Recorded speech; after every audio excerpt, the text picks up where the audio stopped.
So good evening to you all, and welcome back if you were here last night, whether really or virtually. I suppose virtually is still really, but in another way. Let's not get philosophical too early in the evening. And if it's your first time for this ramble, this set of rambles, then I hope you'll soon catch up. You might have to run a bit to catch up with us, but I'm sure you will. So we're rambling around the mind, and I'm going to be exploring the mind from the point of view of three different phases of Buddhist tradition. And yesterday I was talking about, in very simple terms, appropriately simple terms, about the earliest phase of Buddhist understanding of awareness, of consciousness, which is in terms of sense awareness. So I was talking about that Buddhist analysis, analysing awareness in terms of inner and outer bases, ayatanas, the Pali and Sanskrit word. So the inner bases are the faculties of sight, hearing, touch, tasting, help, smell, and I'm sure there's something else. Anyway, you know what they are. And mind. I'm not going to do all the work for you. That's my excuse. And mind itself. We spent some time exploring what is meant by the mind as a sense. It's the mind that organises, mind sense, that organises the other five senses into a single experiential whole, and it's the mind sense that perceives extrasensorily, as we'd say in the European tradition.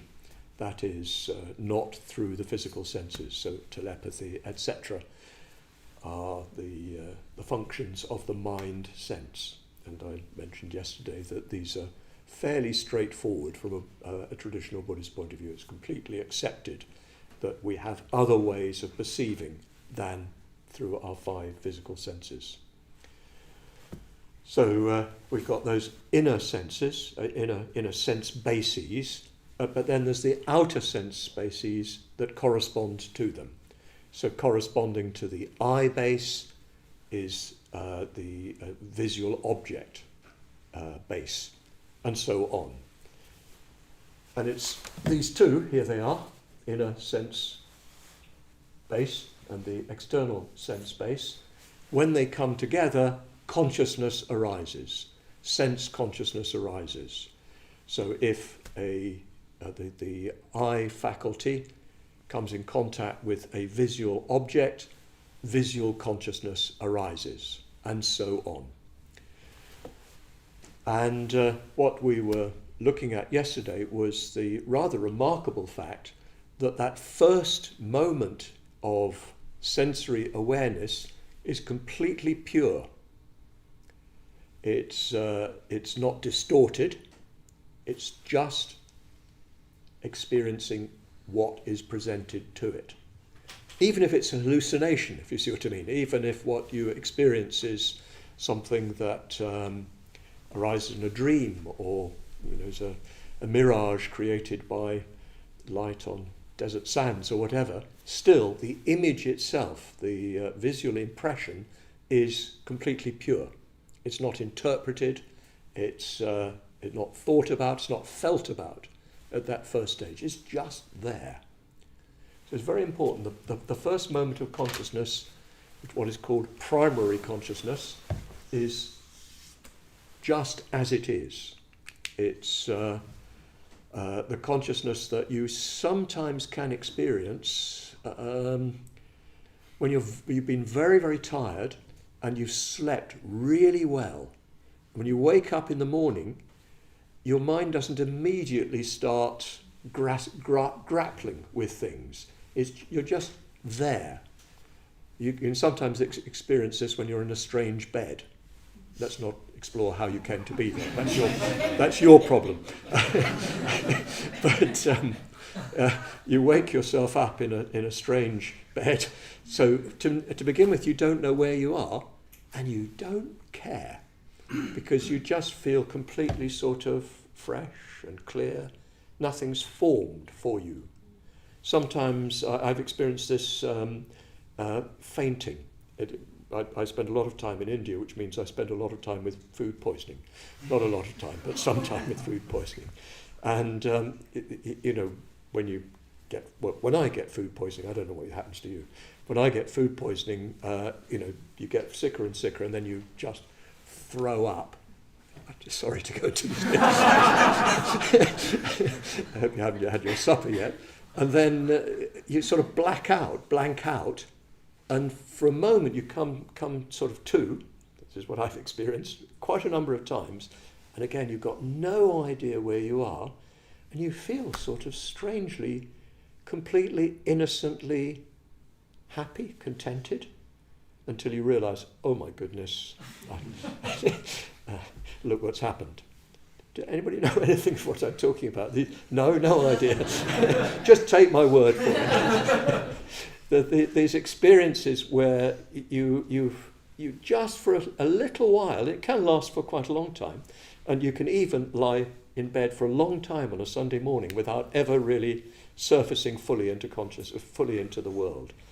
But what I'm talking about is much more momentary than that. There's a first moment when there's awareness, but you've got no construction of that awareness.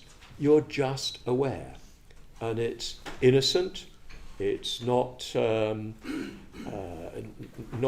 interpreted, no thoughts have arisen in relation to it. You're just there. It's very, very rare to be able to catch that, but probably if you sort of have a look, you probably do know something of what I'm talking about. Even if you don't know the full-blown business of it, there's a sort of moment when you're not quite back in the world, as it were, in the body. But you are aware. You're fully aware. So that's something of that primary moment of consciousness.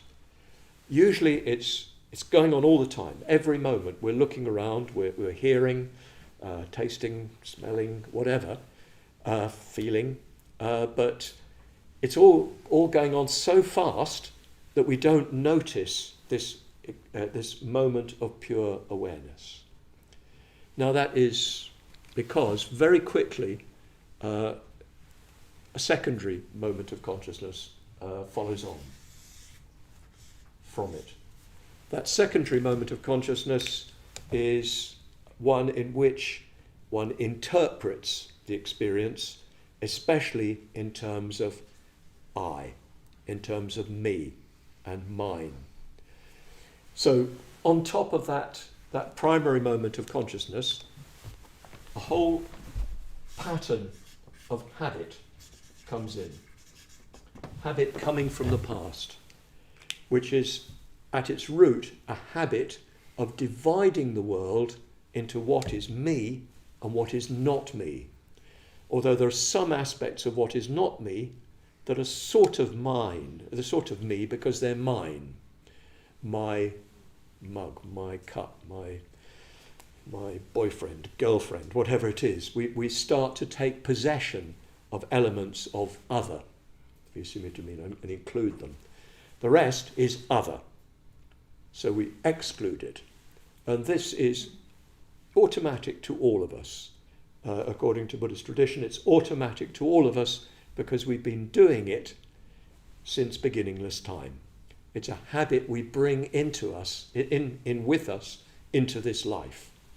So, as you know, Buddhism teaches, again, becoming, that this life is just a new arising in a succession of lives, each of which conditions the one that follows it.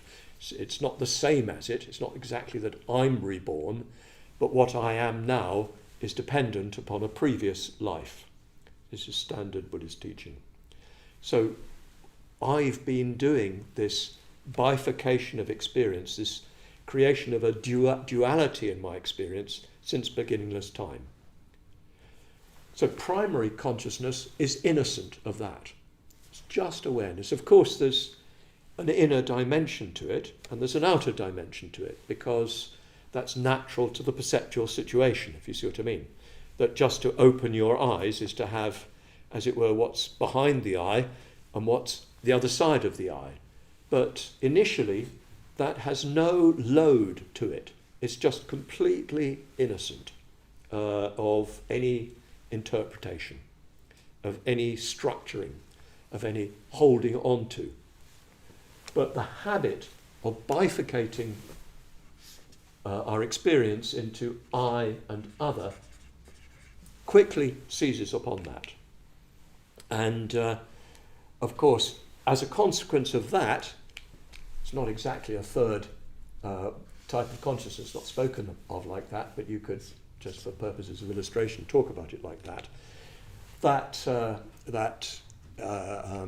That bifurcation of awareness is then filled with all sorts of responses. Want, don't want. Like, dislike. Ignore. Shut it out. Interpret. Oh, that is a this, that, or the other. Importing theory on top of it. Enemy. The enemy. You know, this becomes quite topical, doesn't it? There's a whole story, both sides in this present situation, east and west as it were, are telling stories about what's going on.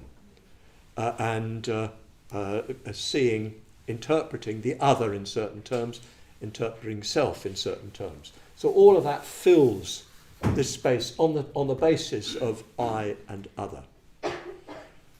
So get the sweep of it. That the primary moment of consciousness is innocent and pure. It's pure awareness. Isn't this wonderful? It's actually what we are all doing all the time. It's just that we're in the habit of going on from there because of what we've been doing again and again and again. It's the habit of creating I and other is said to be connate. In other words, it's born with us, sahaja, or sahati. We've already got that habit right from the moment we come into this life. A baby, of course, is pretty much sort of coursing around in that, is their famous innocence. But it doesn't last long. Those mothers and fathers in the audience all know that. It doesn't last long. In fact, it's hardly there. But very quickly, the world is organised around me and my wants. And most of us just stay about that stage. Because it's sort of built in. It's habitual to us. Of course, you can provide an explanation in evolutionary terms. It's a very useful distinction to make for an organism, an animal, because it allows you to organise your experience better for your survival. But in the human animal, it becomes something much, much more sophisticated, much more complex, and that is the root of all our troubles, all our suffering. Because we bifurcate the world in this way, we lose that primary pure awareness, and we organise our experience around the sense of a permanent I. And then we, on that basis, respond to what's around us in a way that is artificial, as false. The distinction is not so clear-cut. It's not like that. It's something we're imposing upon our experience, which is an abstracted sense of a permanent I. So that inevitably leads to a clash with reality. Inevitably, sooner or later, we're going to come up against it, going to experience what's called dukkha. So, primary consciousness, completely innocent, completely pure. What is there is just there. I've mentioned various experiences that might give rise to that.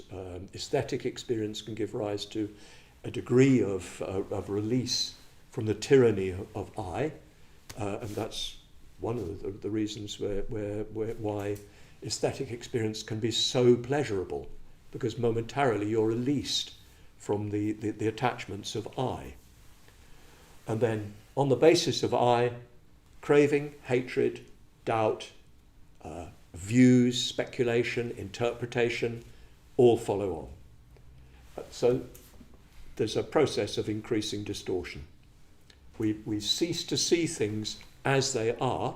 We seize upon them from the point of view of self-clinging, from the pure point of view of self, and we therefore select what is presented to us in a distorted way. We see what is painful to us as unpleasant and therefore to be rejected, even to be hated. We see what is pleasant as desirable to us, and therefore we crave it. Whatever is neutral, we just ignore. We just don't pay attention to. We become bored and seek some other stimulation. Okay, you got that. It's all pretty simple, really, what we do. We are fairly simple creatures, simply deluded. Our delusion is not that complex. The problem is, it's jolly hard to get rid of it, because the habit is so strong. So what I want to look at today is a little bit of what later Buddhist tradition tells us about how we can get back to that. And so what I'm going to be talking about today is an aspect of the tradition, the Mahayana tradition, it's called, that emphasizes drawing out from that primary consciousness something that is very, very essential to it. So far I've spoken very much in terms of sort of almost descriptively, if you see what I mean. It's as if the mind, what I've talked about is the mind, the primary mind, is simply aware of what is going on in a kind of neutral sense. But it's not like that. That primary awareness is by nature connected, if you like. That it's not that you're just a sort of passive searchlight, sort of looking around with a blank look on your face, without affect. You experience that there's no, well, it's not even you experience, there is no separation in your experience. So you feel fully, one with. I just like this language of oneness because it's used so glibly. But there's no possibility of anything but oneness, because there's no two-ness, if you see what I mean. So you feel, inverted commas, this gets terribly complicated grammatically, but you just feel empathy for all life. Not just for all life, for all that is. You feel connected to it. You don't feel cut off from it. So do you see what this is saying? It's saying that this is natural to us. If you want to put it dramatically, love is natural to us. It's the nature of our awareness. Because what makes for separation is our clinging on to a separate self. It's this distorting of consciousness. So our primary awareness is not merely an accurate searchlight, picking up things without distorting them. It's a sense of being completely at one with. So usually our consciousness, if you like, takes experience and divides it. There's this side's me, that side's other. But the primary moment of consciousness, there's just a field of awareness in which, yes, there are sort of modes. There's a dimension that is to do with the feelings that are arising, the feelings of pleasure or pain that arise if somebody hits you in the primary mode of experience. It's going to be painful, but you're not possessing it. So there's the internal and external dimensions of awareness occupy a single field of awareness. Does that make sense? So there's not a sense of sitting here outside experience, having experience. There's just awareness. in which there will be different aspects if you start to think about it, but those different aspects are not experienced as separate or divided. Okay, maybe this will become a bit clearer later if it's not already. So double poached egg. That will stick in your minds forever. So this primary awareness is loving, you could say. And when it comes across suffering, it responds with compassion. Compassion is native to us, not something we have to add on to ourselves. A sense of even reverence is natural to us. It's part of what we are. To respond to anything that is worthy, it represents value, to respond with reverence is completely natural to us. To respond with love and affection, if you like, to other beings, all other beings on whatever level, is natural to us. And to be happy when we see beings are happy is what are known in Buddhism as the four Brahma Viharas. The basic one is love, is just a sense of well-wishing towards other beings, other aspects of experience. Compassion is when our response when those other aspects are suffering. Rejoicing in merits, we call it, mudita, is our response to those who are happy or expressing wonderful qualities. But our overall sense is of equanimity, upeksha, because we're not partial.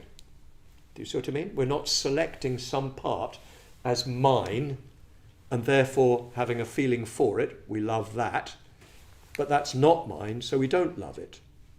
So that the sense is one of impartiality. That is natural to awareness.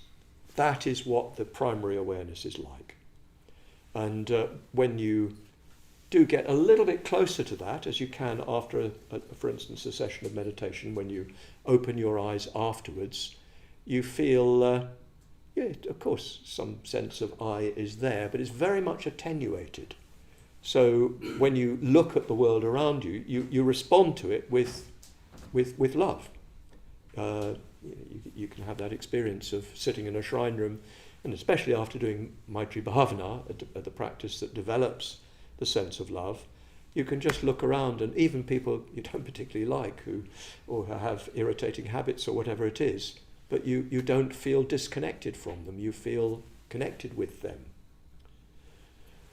So this is the way our minds naturally are before we habitually construct them into self and other, and therefore hate and love, possess and reject, confuse, interpret and so forth. It's natural to us. This is essentially what follows on from the basic teachings. That primary moment of awareness, which is to be experienced if you manage to catch what's going on there and stop it. And the basic teachings would spend a lot of energy getting you to understand what you're doing when you do this, what you're doing when you construct an I, and to recognize that I that you are constructing is not something that can be known. It's an artificial construction. Yes, there's an inner dimension to your experience, but that's not a permanent fixed I, something constantly changing. So the basic teachings invite you to analyze, and not merely to analyze in an intellectual sense, but to see directly, to have insight into the artificial and constructed nature of what happens after primary consciousness has unfolded. So by doing that, you will get, it's hoped, you'll get flashes of just a pure awareness. You'll be able to see independent of that construction in terms of a self and another. But later tradition becomes interested, for various reasons, in seeing other ways in which we can get at that primary consciousness, and particularly other ways in which we can get to its loving, its compassionate character. People saw the Buddha and saw that the Buddha had, through his enlightenment, broken through that constructive tendency. Famously, at his enlightenment, he's said to have sung a song of victory. Of course, he didn't. We know about this because he told people later what he said, what he thought, what he felt. Maybe what he actually did say out loud, I don't know. He seems to have been quite a poet, a spontaneous poet, as is in the Indian tradition. Many spiritual figures are famous for their spontaneous poetry, expressing their understanding. There's whole volumes of scriptures, of the earlier scriptures, which are full of the poems that some of the Buddha's great disciples just came up with at the moment of their enlightenment. So the Buddha seems to have come up with something like this, or maybe he did, I don't know. That's the way it's presented. But in that song of victory, he said that he'd seen the house builder who built this house of pain. So what he'd seen was that. He'd seen that tendency. He saw that.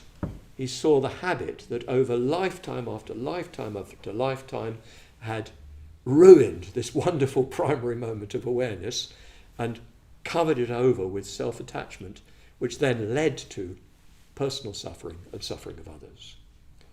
So what we then see after his enlightenment wasn't that he just sat around being cool and not really bothered by anything. What's it that... I can't remember. Catherine, what's this? There's a comedian. Not bothered. I'm not bothered. Who is it? Catherine Tate. I love that. She's got a character who's not bothered. I'm not bothered. Not bothered. So the Buddha just sits around, not bothered. It doesn't bother me. Not bothered. I'm really angry with him. I'm not bothered. Etc. You know, Mara's attack with his army. I'm not bothered. Sorry, calm down, Subhuti. It's not just that he was sort of, super cool and, really high man and just not reactive because he was out of it, so to speak. He actually manifested extraordinary compassion. For the rest of his life, the next 60-odd years, he walked the highways and byways of India, often under great hardship. He lived a very, very radically simple life, just begging for his food, wearing rag robes. Even though he had a large following, he refused to have any special treatment. And he lived a very, very simple life. But what you see, the picture you see of him in the Buddhist scriptures is of him endlessly compassionate. Not soft compassion, he's pretty tough with people sometimes, but for compassionate purposes. So he's confronting people with their own delusion. I love it. Sometimes in the scriptures he says something like, "You foolish, stupid person." I wouldn't get away with that. That's why I'm trying to get enlightened, so I can do that. But he would just really confront somebody. Obviously he knew what he was doing. He wasn't being insulting. He was just breaking through. Sometimes incredibly kind and knew how to, it's soft, if you see what I mean, knew how to bring somebody to realization. Famous story of Kisagotami, the mother whose child died and she just could not accept his death. So she carried him around, asking somebody to bring him back to life. Heard about the Buddha, heard he was a great teacher, a great powerful man. Please, heal my child. So he said, what you need to do this is a grain of mustard seed from a house where no death has taken place. He didn't say to her, "You foolish, stupid woman, drop that baby," which would have been cruel and, counterproductive. She'd have had a horrible reaction to that.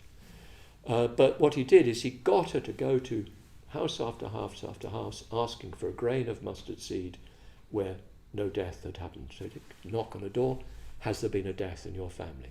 Yes. And so on. So after some time, the message gets through to her. Death is inevitable. Death is part of life. And she comes to the Buddha, has her child cremated, and asks for ordination.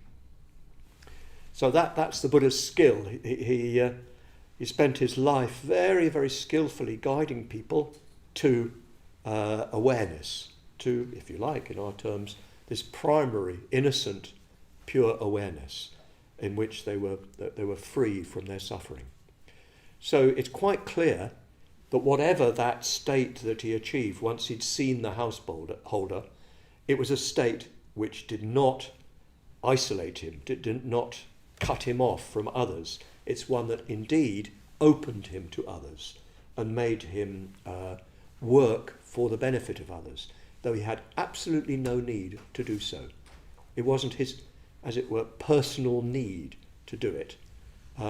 He did it simply as an immediate, spontaneous expression of his enlightened, compassionate nature. The Buddha had no need to teach for his own sake, but it was of his nature to respond to suffering wherever he saw it, and to respond in a way that was entirely appropriate. So later tradition began to focus on that compassionate character of the Buddha, and developed a whole understanding of the path in terms of that compassion. It included the wisdom dimension, of course, but it also spoke in terms of the compassionate dimension of it. So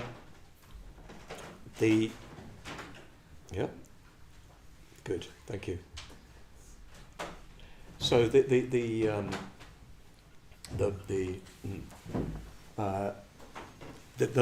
later tradition began to try to sort of focus on more how we might develop that compassion. That development of that compassion, of course, had to be on the basis of wisdom, but it couldn't be wisdom separated from compassion. And maybe there's a suggestion that the tradition had become somewhat one-sided, so it become a bit over-focused on the pure awareness as a mere sort of detachment, a mere coolness. So later tradition felt it was important to draw out the compassionate aspect of the Buddha, and perhaps as much as anything, because we live so much in relation to other people. So how can we live in relation to other people without necessarily spending our time up a mountain in the Himalayas, and develop this consciousness, this primary consciousness, as compassionate? So the methodology, it didn't exclude the primary methodology of analysing self and seeing its artificial character, but it added to it a conscious development of compassion. And this is very, very important for us in our Triratna movement. This is why we have a centre, because it's for our benefit, not for yours. It's for our benefit, because through it we can overcome our selfishness.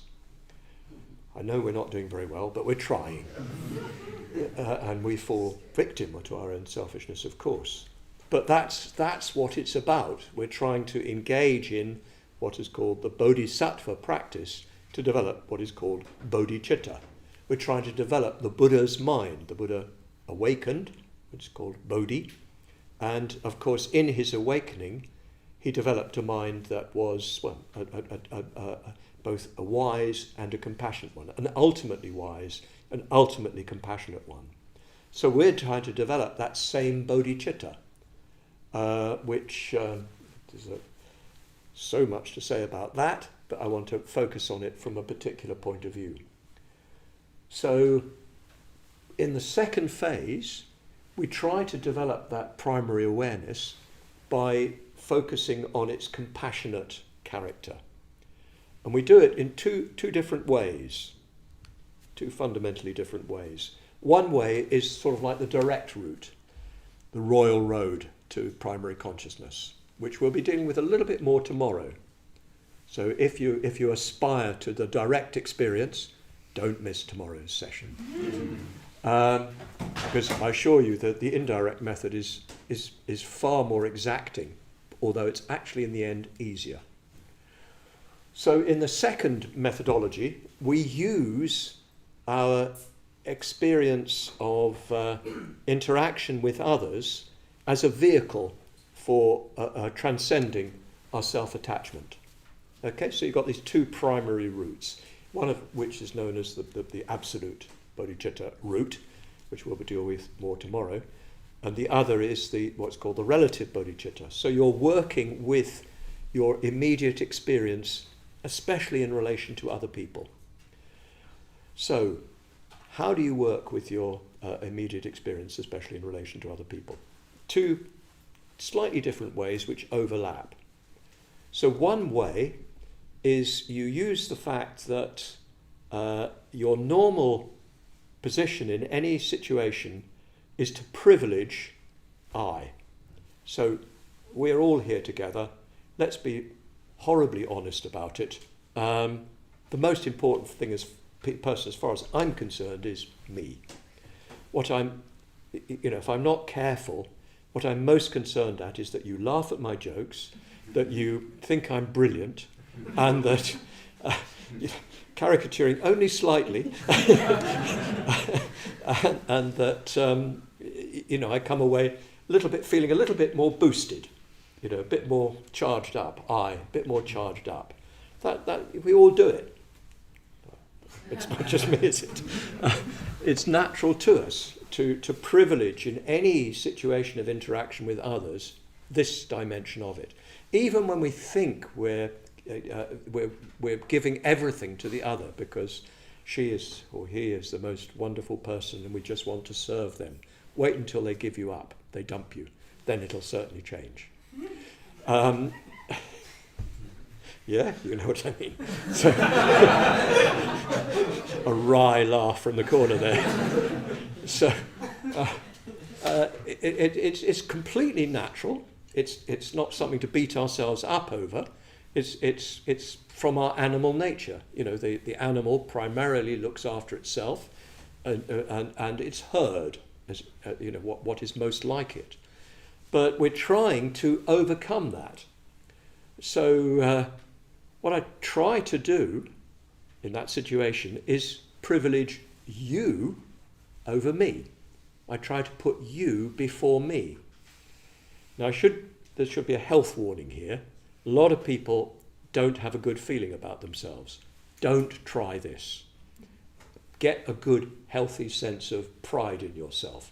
Start putting yourself first. Because if you prematurely try to put other people before yourself, you're merely reinforcing your poor self-view. So actually this practice, I'm only going to tell you about it, be careful. But maybe everybody can do something, but especially if you have low self-opinion or don't like yourself very much, please be careful. But nonetheless, even your self-dislike privileges you, oddly. I remember once, very early stages of my involvement with the movement, we sometimes do communication exercises. You sit opposite somebody and you just look at each other and then you discuss what you've experienced. So I was telling this a woman sitting opposite me, I still remember her name, Morgan, she's American. Anyway, be that as it may, was sitting opposite her, and so I started telling her all my problems. So it's too good an opportunity, isn't it? So she said, do you think you're uniquely alienated? Which was brilliant, absolutely brilliant. Because in my sort of humble abasement of myself, there was a sort of pride, if you see what I mean, self-attachment. But nonetheless, be careful with what I'm saying. what you try to do when you've got a sufficient degree of ordinary, basic human self-confidence and self-like, you start to consciously sort of change things round, or you equalize. This is the first step. You sort of take me and you equally. You're as important as me. But in the next stage, you put it the other way around. So you deliberately try to reverse your usual tendency. So one way in which one can do this, I think this is at a fairly common sense level. You see what's happening in Ukraine. We're being filled with images of the terrible experience that civilians are having in that war, let alone soldiers, but the terrible toll on especially children. And so we're sitting here in Britain. Most of us are in many ways in a pretty comfortable position. We can all grumble and grizzle about many aspects of British life, lots of aspects of British life, but when it actually comes down to it being shelled and sitting in London, I know where I'd rather be. So you consciously sort of put yourself in the position of those people. You allow yourself to identify. And again, you've got to be careful if you've got a tendency to masochistic self-abasement. But if not, then you try to sort of recognize, well, look at my position. Okay, I'm sitting pretty. And you try to recognize what it's like for another. So this relative bodhicitta. You're working to reverse your usual instinctive privileging of I over other.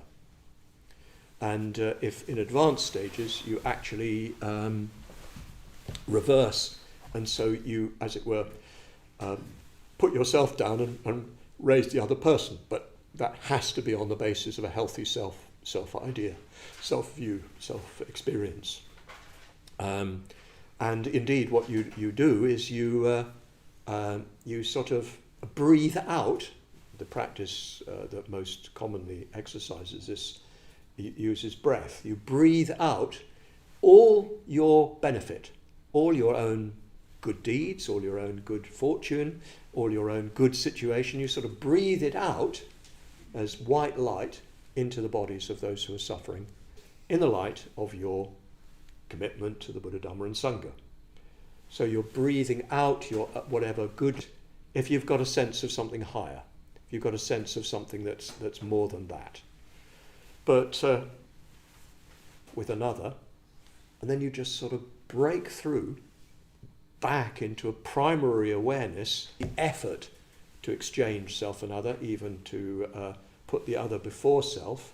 Know yourself. If you know that you have the habit of self-deprecation, self-hatred even, or just always when you are feeling self-confident and know yourself well.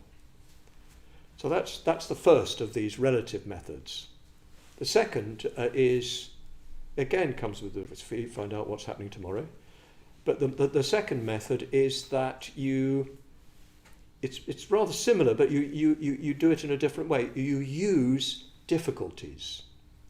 You use difficult situations in order to overcome your automatic response to those difficult situations.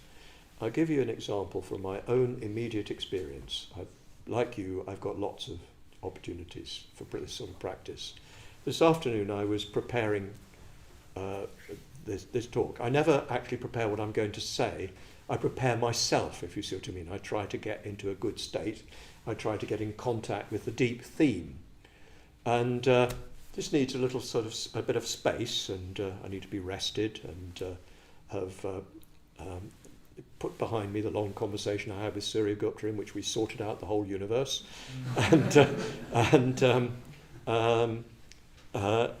Just sort of get into the space that's preparatory to giving the talk. And then the talk comes out of that without necessarily being very ordered, as you probably noticed. But they're doing some electrical work up there. Can you believe it? And where is the main junction box? And of course, to begin with, I'm in a pure state of consciousness, so it's just, pure sound. But fairly quickly, what are they doing? Don't they know that I, the president of the LBC, preparing a talk for this afternoon, I'm in here? So I'm well trained. After 10 or 15 minutes, I managed to calm myself down. And I think they don't know that I'm in there. They're doing their job. It's just they've been organised to do it.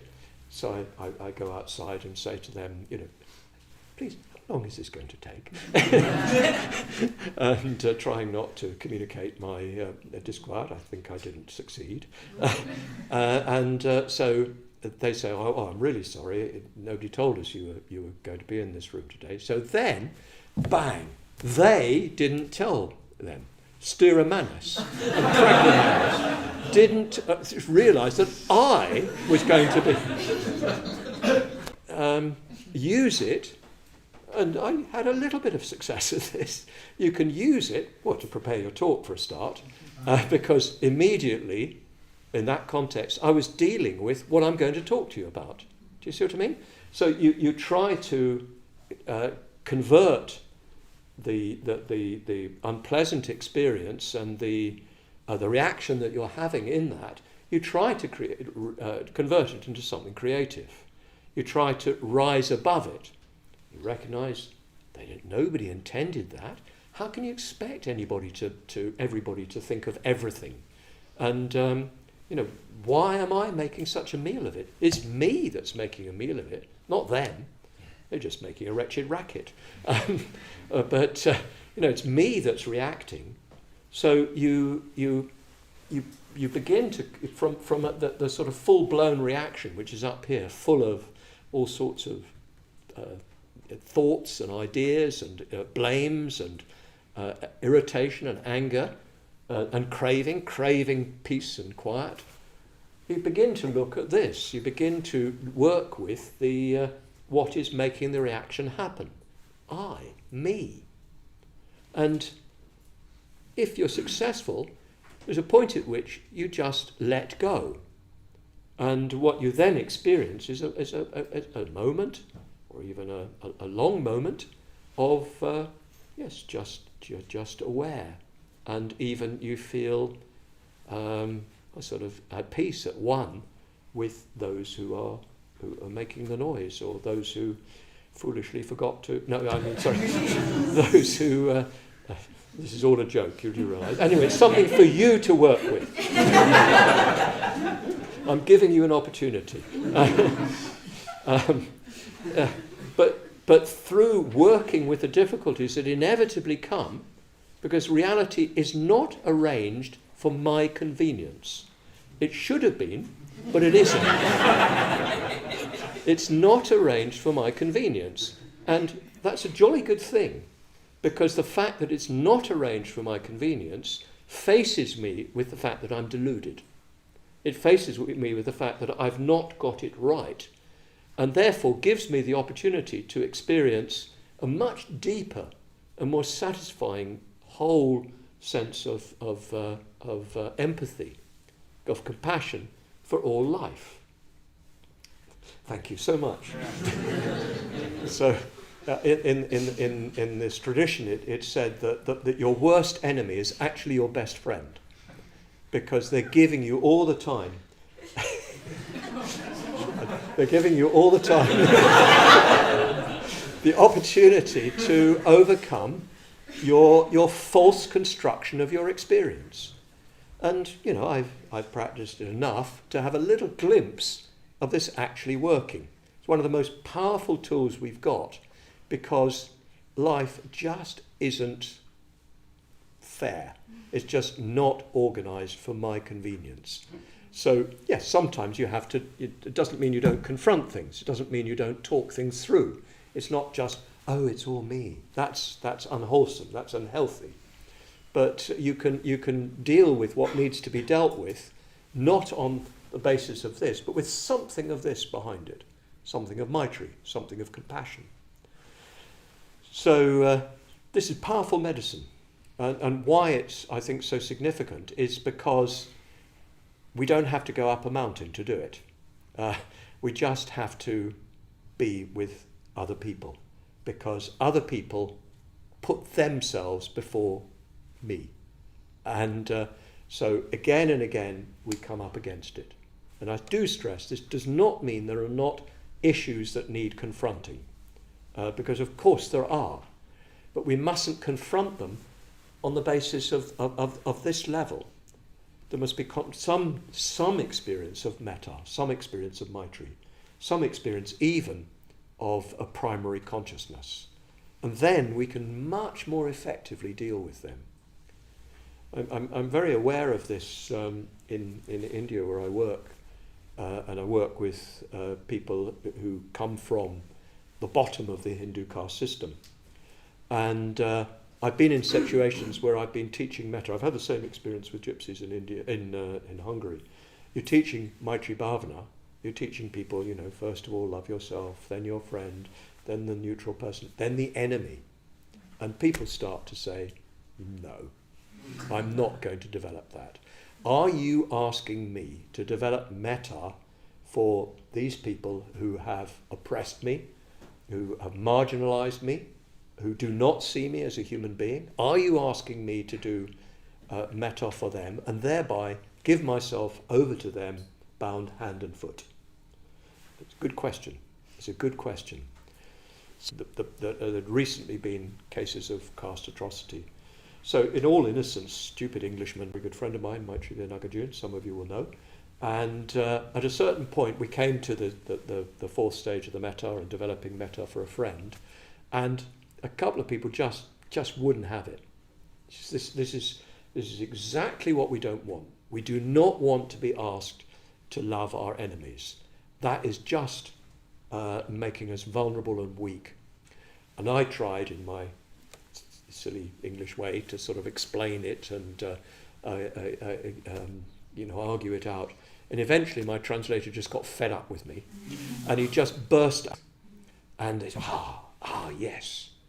Because if you have maitri, if you really are in contact with empathy, you can actually face what's happening. You can do something about it. Even sometimes, even if that means something forceful, if you see what I mean. But you're able to use the force that's necessary, not a force that comes from hatred. So it's quite important to recognize that. This is not a weak thing. The Buddha was not weak. And he was quite capable of dealing with some very, very rough situations. But he dealt with it from a position of great calmness, of great clarity, and great love. So that's what this second phase asks us to do, to confront our self-attachment. Because when we break free of that self-attachment, what we will experience is overwhelming, completely natural empathy and compassion, which is native to us. It's right at the back, at the bottom of all our experience, a sense of solidarity, of unity with all life. And that gets covered over by our selfishness. And then that is reinforced by social patterns that justify and reinforce that, our own reactions. So I hope you're getting a bit clearer idea of the Buddhist idea of mind. We've seen that mind is of its nature, awareness is of its nature, just clear and pure, and knowing, it sees what is. But we're seeing tonight that it's loving. It responds.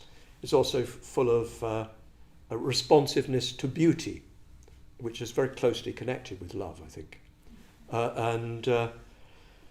So what we're trying to do is, in one sense, develop something, but in another sense, it's recover something we've never had, but that is always with us, if you see what I mean, if I can speak paradoxically.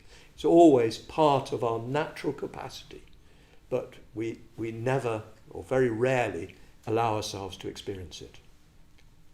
So if you come back tomorrow night, the